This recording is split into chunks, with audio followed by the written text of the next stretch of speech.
Welcome to another episode of Escaping the American Trap. Sike here. You know, one of the things that's always interests me is that whenever I travel across the country, everyone, when you say you're from New York, everyone thinks you're from New York City. Now, I lived in the Carolinas for 10 years, and I couldn't say one sentence, and they'd be like, "You're not from around here, boy. Where are you from? New York City?" I guess because we have an accent, I don't even realize it. But what I'm about to show you is where I live, and I'm telling you, it's not New York City. This place is absolutely incredible. All right, here we come. Check this out. So I'm driving over to my buddy's mountain bike store, B&D Cycles, D-Man, and this is what I'm looking at. This is where I live. That's the Catskill Range right there, and I'm on the Schwangunk Ridge. And let me tell you, this is an awesome, awesome place.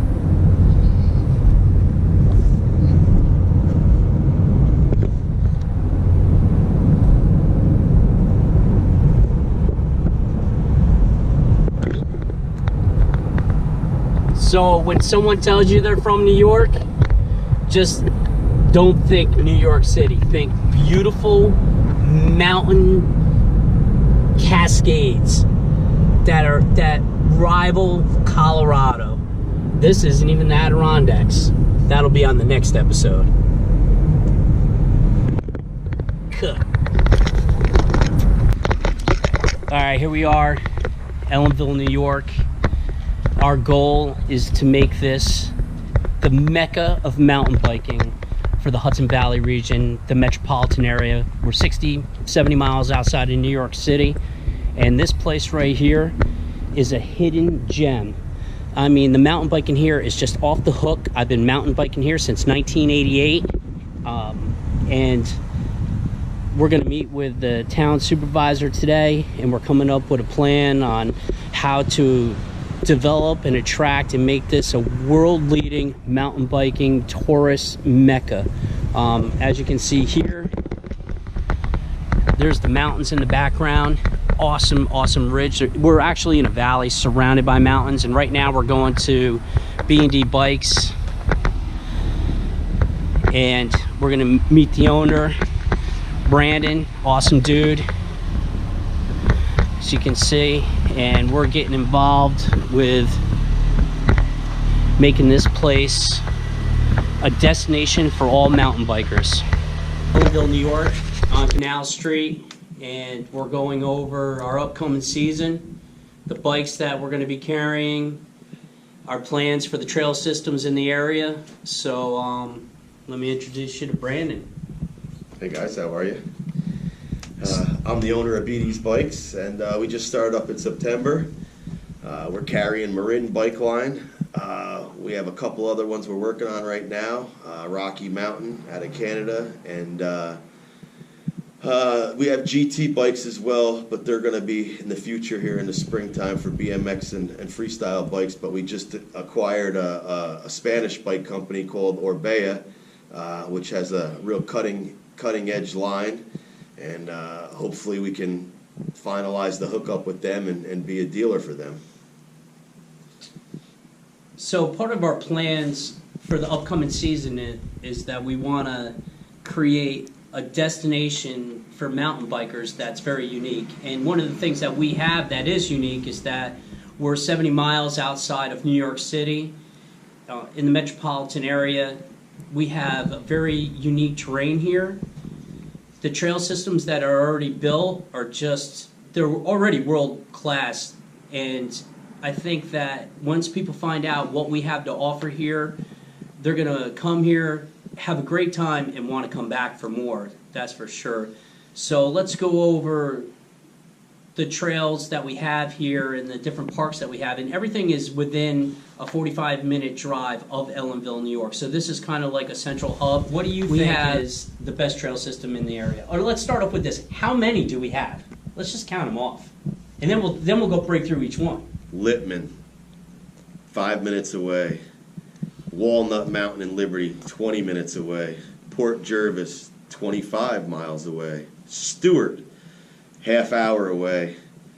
Jockey Hill in Kingston, 45 minutes away. There's also another place near Jockey Hill called something with a lake in it. That's a real good system. That's out there, Williams Lake or something like that. We also have, right in Orange County, we have Camp Orange or Tams Lake. Minnewaska State Park. Minnewaska State Park. I don't know if I said Stewart. We have Stewart over by Stewart Airport, which is amazing. That's what comes off the top of my head. I don't know if you want to add something to that. Well, I would have to say, I'm going to give it my ratings, and then we'll go to your ratings. For me, every time I'm there and I'm riding, I'm like, this place is the greatest. And then every time I'm at another place, I go, this place is the greatest. And I would say that because all those parks in areas that we just mentioned are just absolutely incredible. I mean, this is the stuff you see in magazines. But if I had to pick my favorite, and the place that I probably had the most time at is actually Stewart Airport. Now, it's not the most challenging. It's relatively flat compared to a lot of the other areas, but there's just something about the place, and I think you'll agree with me, Brandon. It's got what we call flow. Very fast. I'm an older, I would say Clydesdale class. We're Clydesdale class riders. Been riding for many, many years. We've been riding since back in the late 80s. But Stewart Airport, we average about 10 miles an hour is an average speed there. And that means that the whole entire time you're just trucking through these trails. And the way they flow, they were originally made by the dirt bike community.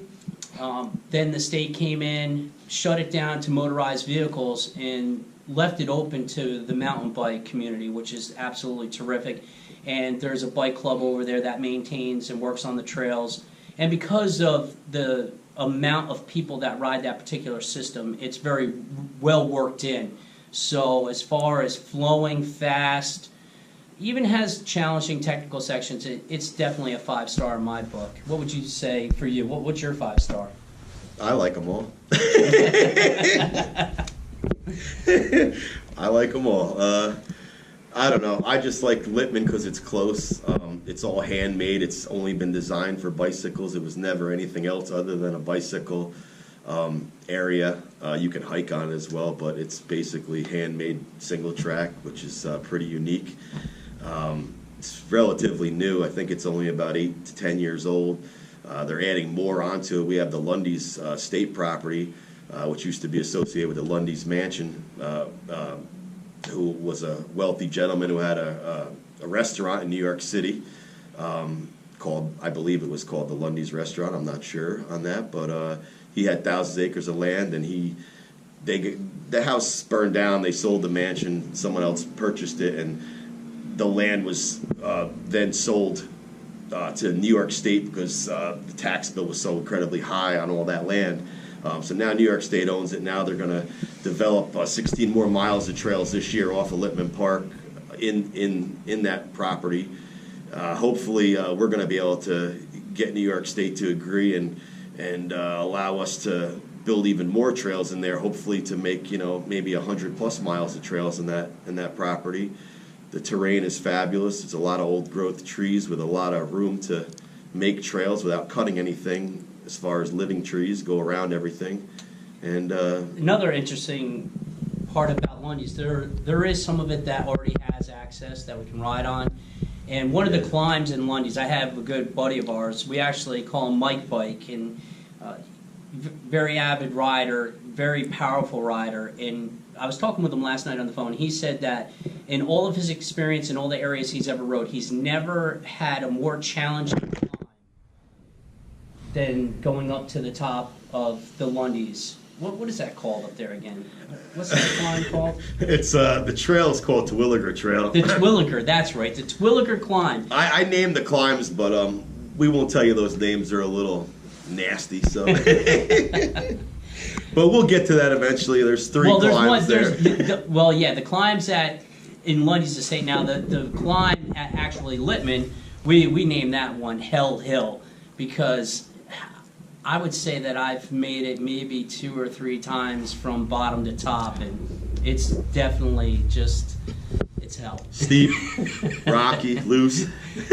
Very steep in sections. It's like going up a wall where you have to burst and expend so much energy to get up the thing, and then even when you do get to where it kind of levels out just a little bit, when I mean level out, it's not a wall, and then you still look up and you still got 10 football fields to go. It's definitely pretty tough. The Terwilliger Trails has one climb that's not terribly long, but it's super, super steep. I don't know what the degrees are on it, but it's difficult to even walk down. If you can't make it, it's hard to push your bike up it. It's that steep. We'll put an inclinometer on it this year to see what the degrees are on it, but it's probably one of the steepest trails you can possibly go up with a bicycle. And then there's another section of hills on that Terwilliger Trail. It's 3 hills. All linked together, that's incredibly difficult. They're very steep. The traction's good, but it's just a very long, very steep trail that'll definitely take the wind out of most riders. Yeah, it's challenging. I would even say for a pro. And we do have some hot pro riders in the area. We have the Becker boys, which will be riding with our club this year. We have Miles Bennett, which is my son. He's another up-and-coming world-class rider. So, me and Brandon, We have us in the old man's classes. Yeah, and I've been riding, like I said, since back in the 80s. We were building downhill trails and shuttling to the top of the mountain back before anyone even thought of creating a lift service for bicycles. So we've been in this for a very long time, and we have some really grassroots ideas and things going on here at the bike shop and in the Ellenville area. So we could sit here, and I mean, we could talk about Port Jervis, we could talk about Camp O is another one. I mean, absolutely incredible place to ride. So look us up, look up Ellenville, New York, look up BD's Bikes in Ellenville, New York, and give the shop a call. And we do tours, we'll show you the trails. What more can we say? We could go on forever. I mean, we could sit here and talk about the trails all day long because they're so great. Any accessories, parts, anything you need, we have every distributor. We can get any parts. I'll match any internet prices. If they're not a sale price, I'll match them. And we'll take care of you. You got a good bike shop here that'll work with you and wants to do business.